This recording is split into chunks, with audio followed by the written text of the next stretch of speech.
بھارتی انتخابات کا پہلا مرحلہ۔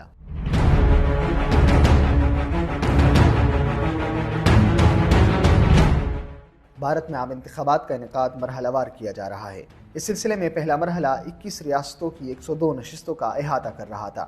پہلے مرحلے کے اس انتخاب میں حکمران جماعت کے 77 امیدواران میدان میں تھے، جبکہ اپوزیشن کی سرکردہ جماعت کانگریس کے 56 امیدواران نے انتخابات میں حصہ لیا۔ مجموعی طور پر ان 102 نشستوں کے لیے 1625 امیدواران آمنے سامنے تھے۔ پہلے مرحلے کی ان 102 نشستوں کے لیے 16 کروڑ 63 لاکھ سے زائد ووٹرز رجسٹرڈ تھے۔ مجموعی طور پر بھارتی پارلیمان کی 543 نشستیں ہیں، جن کے انتخابات کو 7 مراحل میں مکمل ہونا ہے۔ دوسرے مرحلے کی ووٹنگ 26 اپریل کو ہوگی۔ ووٹنگ کا آخری مرحلہ 1 جون کو ہوگا، جبکہ پورے بھارت میں ووٹنگ کی گنتی ایک ہی روز 4 جون کو ہو جائے گی۔ بھارت میں مجموعی طور پر 97 کروڑ ووٹرز رجسٹرڈ ہیں، جس میں تقریباً 50 کروڑ مرد جبکہ 47 کروڑ خواتین ووٹرز ہیں۔ توقع یہ کی جا رہی ہے کہ مجموعی طور پر خواتین ووٹرز کی شرح ہمیشہ کی طرح زیادہ ہوگی۔ اگر بھارتی عام انتخابات میں نریندر مودی ایک بار پھر کامیاب ہو جاتے ہیں تو وہ جواہر لال نہرو کے بعد 3 بار وزیر اعظم منتخب ہونے والے دوسرے بھارتی سیاستدان ہوں گے۔ واضح رہے کہ اپوزیشن کی 25 سے زائد جماعتوں نے مل کر انڈیا کے نام سے الائنس بنایا ہے، جس کی قیادت انڈین نیشنل کانگریس کر رہی ہے، مگر ایسا لگتا نہیں کہ یہ سب جماعتیں مل کر بھی مودی کا